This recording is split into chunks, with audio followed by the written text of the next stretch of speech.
जी अस्सलाम वालेकुम। Engineer Numan official here. उम्मीद करता हूँ आप खैरियत से होंगे, जहाँ भी होंगे खुश होंगे, आबाद होंगे। मेरा आज का प्रैक्टिकल सीलिंग फ़ैन से मुतलिक है कि सीलिंग फ़ैन को फ़ैन रेगुलेटर या स्विच के साथ किस तरह कंट्रोल करते हैं। आइए आपको प्रैक्टिकली कंट्रोल करके दिखाता हूँ। बेसिकली मेरे पास एक स्विच है, एक फ़ैन रेगुलेटर है जिसे मैं डिमर के नाम से भी जानता हूँ, और एक मेरे पास ये सीलिंग फ़ैन मौजूद है। अब इस फ़ैन के बेसिकली दो टर्मिनल होते हैं, एक पर आप फेज़ दे देते हो और एक पर आप न्यूट्रल को अप्लाई कर देते हो। लेकिन स्विच में और फ़ैन रेगुलेटर में सिर्फ फेज़ ही होता है या हाफ फेज़ होता है, न्यूट्रल को अप्लाई नहीं करते। अब यहाँ पर मैंने आपको पिछली वीडियो में डिटेल के साथ स्विच के कनेक्शन करना बताए हैं। एक फेज़ की वायर होती है और एक हाफ फेज़ होता है, पॉइंट होता है या लोड की वायर होती है। अब यहाँ पर फर्स्ट ऑफ ऑल मैं क्या करता हूँ कि अपनी इसके फ़ैन को स्विच से कंट्रोल करने के कनेक्शन करता हूँ। तो यहाँ पर मैंने क्या किया, इस स्विच के निचले टर्मिनल पर मैंने फेज़ को क्या कर दिया, अप्लाई कर दिया। अब अगर मैंने फ़ैन को डिमर के साथ नहीं कंट्रोल करना तो फ़ैन की एक वायर को मैंने क्या कर देना है, इधर कनेक्ट कर देना। इस जगह पर इस वायर को मैंने क्या कर देना है, कनेक्ट कर देना। और अब यहाँ पे मैंने इसके हाफ फेज़ को अप्लाई कर दिया और इस एंड पर मैंने क्या दे दिया है, न्यूट्रल को अप्लाई कर दिया। अब ये जो मेरा फ़ैन होगा ये विदाउट स्विच के तौर पे, यानी स्विच के साथ ही कंट्रोल होगा, ऑन ऑफ होगा। अब इसकी स्पीड को हम कम ज़्यादा नहीं कर सकते क्योंकि मैंने इसके साथ रेगुलेटर का इस्तेमाल नहीं किया। अब मैं क्या करता हूँ कि यहाँ पर इस पर फेज़ अप्लाई कर देता हूँ और जैसे ही मैं अपने स्विच को ऑन करूँगा तो ये देखना मेरा फ़ैन रोटेट होना शुरू हो जाएगा। ठीक है, अब मैंने स्विच से ऑफ कर दिया और मेन सप्लाई को डिस्कनेक्ट कर दिया। चीज़ है मेरे पास मेरा फ़ैन रेगुलेटर, इसके ज़रिए भी आप फ़ैन को ऑन भी कर सकते हो और ये ऐसे ऑफ़ कर दिया, ऑन कर सकते हो, उसकी स्पीड को कम ज़्यादा भी कर सकते हो। अब ये मैं आपको टेस्ट करना इसका भी तरीक़ेकार बता देता हूँ। तो हमने क्या करना होता है कि इसकी एक वायर पर फेज़ देना होता है और दूसरी वायर जो होती है वो हमने फ़ैन के एक हाफ फेज़ के साथ या फ़ैन के टर्मिनल के साथ कनेक्ट कर देनी होती है। अब सबसे पहले मैं आपको यहाँ पर डिमर को चेक करने का तरीक़ेकार बताऊँ। अब आपने क्या करना है कि यहाँ पे जैसे आपके पास आपका डिमर, यहाँ से पहले मैं ऑफ़ कर देता हूँ तो देखें फेस यहाँ पे तो आ रहा होगा। अब ये देखें यहाँ पर मेरे पास इस टर्मिनल पर फेज़ आ रहा है। अब यहाँ से जब मैं डिमर को ऑन करूँगा, रेगुलेटर को ऑन करूँगा तो फेज़ यहाँ पे जाना शुरू हो जाएगा। अभी आ नहीं रहा, अब यहाँ पे मैंने इसे ऑन किया तो अब ये यहाँ पर फेज़ आना शुरू हो जाएगा।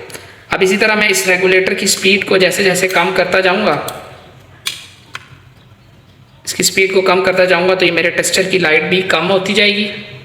इससे मुराद है ये जो है वोल्टेज इसको ड्रॉप कर रहा है और जैसे जैसे इसे मैं करता जाऊँगा तेज़ तो लाइट भी तेज़ होती जाएगी। इससे मुराद है मेरा रेगुलेटर जो है ठीक तरह से काम कर रहा है।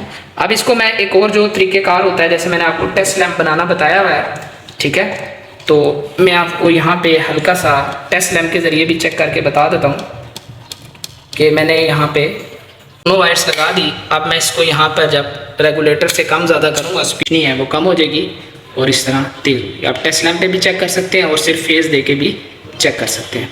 वीडियो अच्छी लग रही है इसको लाइक करें, चैनल को सब्सक्राइब करें। अब नेक्स्ट क्या चीज़ है कि इसको मैंने फ़ैन के साथ किस तरह कंट्रोल करना होता है। तो ये मेरे पास स्विच है, तो सबसे पहले मैंने इस पर यहाँ पर एक टर्मिनल पर फेज़ को अप्लाई कर देना है। जैसे मैंने यहाँ पर इस वायर पे फेज़ दे दिया।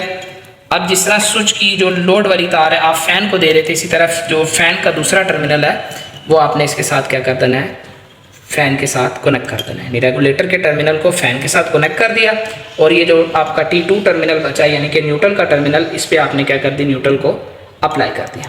ठीक है, अब क्या होगा कि इससे जैसे ही मैं फ़ैन को ऑन करूँगा तो अब फ़ैन की स्पीड क्या हो जाएगी, कंट्रोल हो जाएगी। तो सबसे पहले मैं यहाँ पर आपको सप्लाई से चेक कराता हूँ। अब आप यहाँ पर देखें फ़ैन स्पीड से चलना शुरू हो गया। अब फ़ैन को लूज करूँगा तो इसकी स्पीड कम हो जाएगी। फिर रेगुलेटर की स्पीड ज़्यादा करूँगा तो फ़ैन फुल अपने RPM से घूमना शुरू कर देगा। और अगर यहाँ से मैं इसे ऑफ़ करता हूँ तो ये देखें स्पीड तेज़ होगी। अब ऑफ़ करूँगा तो यहाँ से स्पीड बंद होगी। ठीक है, अब इसी तरह अगर यहाँ से मैं इसको दोबारा ऑन करूँगा तो मेरा फ़ैन फिर से दोबारा ऑन हो जाएगा। चीज़ है कि फाइनल जो मेरा आपके साथ मेथड 3 है, जैसे 2 मेथड मैंने आपके साथ डिस्कस किए हैं, मेथड 1 में मैंने स्विच को फैन से कंट्रोल करके दिखाया, मेथड 2 में मैंने फैन रेगुलेटर से फैन को कंट्रोल करके बताया। अब मेथड 3 में मैं क्या करूँगा कि स्विच, फैन, रेगुलेटर और फैन को तीनों को मैं क्या कर दूंगा, एक ही तरह से जोड़ के दिखा दूंगा। बेसिकली सीरीज में हमने इसे कनेक्ट करना होता है, तो मैं यहाँ पर आपको जोड़ के दिखाता हूँ। मैंने क्या किया, सबसे पहले स्विच पे फेस को अप्लाई कर दिया, स्क्रू को मैंने यहाँ से अपने खोल लिया, इस जगह पे मैंने बड़ी जल्दी। अब मैंने नेक्स्ट क्या किया, ये वाली जो मेरी ऊपर वाली लोड की तार थी, ये पहले मैं फैन को दे रहा था, लेकिन अब मैं क्या करूँगा, इस फैन रेगुलेटर के एक टर्मिनल पे मैं क्या दे दूँगा, यहाँ से फेस को अप्लाई कर दूँगा। अब मैंने क्या किया, यहाँ से इस फैन रेगुलेटर पे फेस को अप्लाई कर दिया और यहाँ से मैंने स्क्रू को टाइट कर दिया। अब नेक्स्ट ये जो फैन रेगुलेटर की T2 टर्मिनल बचा, इसको मैंने फैन के T1 टर्मिनल के साथ क्या कर दिया, यहाँ पे कनेक्ट कर दिया। और आखिर में मेरे पास क्या बच गई, यहाँ पे एक न्यूट्रल की वायर, तो मैंने इस लीड से इसे क्या अप्लाई कर दी, यहाँ पे न्यूट्रल को अप्लाई कर। अब ये फैन आपका स्विच से भी ऑन हो जाएगा और आपका इस डिमर से भी ऑन हो जाएगा। तो इसको फैन रेगुलेटर के साथ भी कंट्रोल करके और स्विच के साथ दोनों को इकट्ठा मैंने कंट्रोल कर लिया। अब यहाँ से स्विच ऑन करूँगा तो मेरा फैन जो है वो रोटेट होना शुरू हो जाएगा, लेकिन अब डिमर से बंद करूँगा तो डिमर से बंद भी हो जाएगा। और अगर इस फैन रेगुलेटर से इसकी स्पीड को मैंने कम ज़्यादा करना है तो इसकी स्पीड को मैं कम भी कर सकता हूँ और यहाँ पे ज़्यादा भी कर सकता हूँ। Thank you very much.